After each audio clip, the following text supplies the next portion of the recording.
Online சூதாட்டம் நீங்கள் உங்களுடைய பணத்தை கண்டிப்பாக இழப்பதற்கான வாய்ப்புகள் அதிகம் அப்படின்னு சொல்லிட்டு தான் பெரிய பெரிய கிரிக்கெட் ஸ்டாரா இருக்கட்டும் அல்லது பெரிய பெரிய செலிபிரிட்டியை வச்சுட்டு அவங்க பண்றாங்க. அப்ப அவன் வந்து கிளியரா ஒரு விஷயத்த வந்து அவன் சொல்லிட்டான். ஓகேயா, அப்ப எப்போதுமே வந்து இந்த சூதாட்டம் கேம்பிளிங்ல வந்து பாத்தீங்கன்னா யாரு பணம் பண்ணுவாங்கன்னா அங்க இருக்கக்கூடிய யாரு அதை நடத்துறாங்களோ அவங்க தான் பணம் பண்ணுவாங்க. எடுத்த உடனே நீங்க அதை லூஸ் பண்ண மாட்டீங்க. நீங்க ஃபர்ஸ்ட் பணத்தை கொடுப்பீங்கன்னு வச்சுங்களேன், உங்களுக்கு வந்து லாபம் வரும், திருப்பி போடுவீங்க, திருப்பி லாபம் வரும். அப்ப என்ன உங்களுக்கு உங்க மைண்ட்ல என்ன ஆகும்னா பணம் சம்பாதிக்கிறது ரொம்ப ஈஸி, நான் அவ்வளவு நாளா ஒரு தப்பு பண்ணிட்டேன், கஷ்டப்பட்டு வேலை பார்த்து தான் சம்பாதிச்சேன், அல்லது ஒரு பேங்க்ல போட்டு திரும்ப தான் எனக்கு இன்ட்ரெஸ்ட் வருது, ஒண்ணுமே பெருசா வரல, இவ்வளவு ஈஸியா இருக்கு அப்படின்னு சொல்லிட்டு உங்களுடைய முதல்ல நீங்க என்ன பண்ணிப்பீங்க, ஒரு 50,000 வச்சு விளையாடலாம், 1,00,000 வச்சு விளையாடலாம்னு போன ஆளு இது மாதிரி இல்ல, இது மாதிரி எடுத்த உடனே டக்குன்னு உங்களுக்கு லாபம் வந்த உடனே என்ன பண்ணுவீங்கன்னா ஃப்ரெண்ட்கிட்ட அல்லது அப்பா ஒரு பேங்க்ல எப்படி போட்டிருந்தாருன்னா 7% தர கொடுக்குறான், நான் உனக்கு 10% தரேன், எல்லாம் வேண்டாம்ப்பானா என் மேல உனக்கு நம்பிக்கை இல்லையா அப்படின்னு சொல்லிட்டு அதை வாங்கி அந்த மொத்தமா கொடுக்கும்போது வந்து பாத்தீங்கன்னா you will lose everything. அதுல வந்து ஜெயிச்சவன் வந்து less than 1%, தோத்தவன் தான் 99%. அது வந்து it's only question of time. நீங்க முதல்லயே தோத்துட்டு வெளில வரீங்களா இல்ல ஒரு வாரமோ ஒரு மாசமோ கழிச்சு தோக்க வரீங்களோ அவ்வளவுதான். கண்டிப்பா தோக்குறவங்களுடைய இது வந்து நிறைய. ஆன்லைன் வந்து வரமா இல்லையா அப்படிங்கறத விட இப்ப நீங்க என்ன சொல்றீங்க, 500 ரூபாய்க்கு கிடைக்குது, 700 ரூபாய் அங்க ஆகுது அப்படின்னு ஓகேங்களா.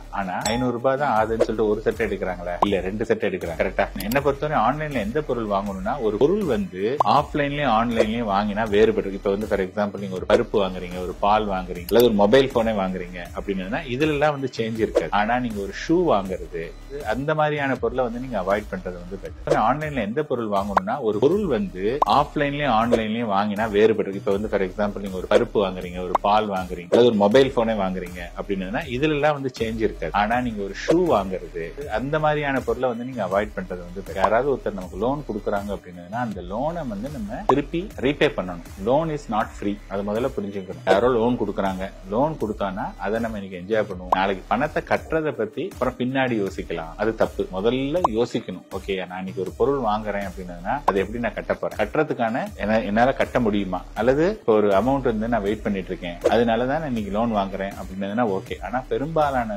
யங்ஸ்டர்ஸ் வந்து அதெல்லாம் யோசிக்கிறது இல்ல, அதுல மாட்டிடுறாங்க. அப்ப என்ன ஆகுதுன்னா நார்மலா உள்ளதுல கட்ட முடியல அப்படிங்கும்போது அப்ப யாராவது அதிக கடன் கொடுத்தாங்கன்னா அவங்கள்ட்ட போய் வாங்குறது. அப்புறம் இந்த கடனுக்காக அந்த கடனுக்காக பாத்தீங்கன்னா நான் ஒரு கிளைண்ட் ஒருத்தர் வந்தாரு, அவர் பாத்தீங்கன்னா 20 லோன் பார்த்தா ஒன்னு வந்து ஸ்டார்ட் வித் 12% இருந்து 30% வரைக்கும் வேரியேஷன் இருக்கு. நான் முதல்ல சொன்னேன் ஃபர்ஸ்ட் அண்ட் ஃபோர்மோஸ்ட் நீங்க வந்து எதெல்லாம் ஹை இருக்கோ அதெல்லாம் க்ளோஸ் பண்ணுங்க. உள்ளங்கையில் உலகம் சொல்லிட்டு மொபைல்லே எல்லாமே வந்துருச்சு, நம்ம இருந்து ஆர்டர் பண்ணலாம். Anything you can order. Food மட்டும் கிடையாது, எல்லாமே நீங்க ஆர்டர் பண்ற மாதிரி இருக்கு. இப்ப சாப்பிடறதுல நிறைய ஸ்பெண்ட் பண்றாங்க, அதுக்கப்புறமா ஸ்பெண்டிங் வந்து பாத்தீங்கன்னா ட்ரெஸ் பண்றதுல நிறைய ஸ்பெண்டிங், அதுக்கப்புறமா எலக்ட்ரானிக் கேட்ஜெட்ஸ், இந்த 3ல நிறைய ஸ்பெண்டிங். அதை தவிர வந்து பாத்தீங்கன்னா எங்கேயாவது அவுட்டிங் போறது, இதெல்லாம் இதுலதான் வந்து இந்த இன்னைக்கு இருக்கக்கூடிய யங்ஸ்டர்ஸ் வந்து நிறைய ஸ்பெண்ட் பண்றாங்க. இன்னைக்கு இருக்கோமா அதை பார்க்கலாம், நாளைக்கு சேர்த்து வச்சு அதெல்லாம் வேண்டாம் அப்படிங்கிற ஒரு ஷார்ட் சைட்ஸ் அதுதான் அவங்களுக்கு நிறைய இருக்கு. அதனால அவங்க என்ன பண்றாங்கன்னா இந்த சேமிக்கிறது, இந்த கஷ்டப்படுறது அப்படிங்கறதெல்லாம் அவங்களுக்கு இது இல்ல, நல்லா என்ஜாய் பண்ணணும் அப்படிங்கிற மாதிரி தான் வந்தது. இன்னைக்கு வந்து இந்த டெட் மேனேஜ்மெண்ட்ங்கிறது ஒரு பெரிய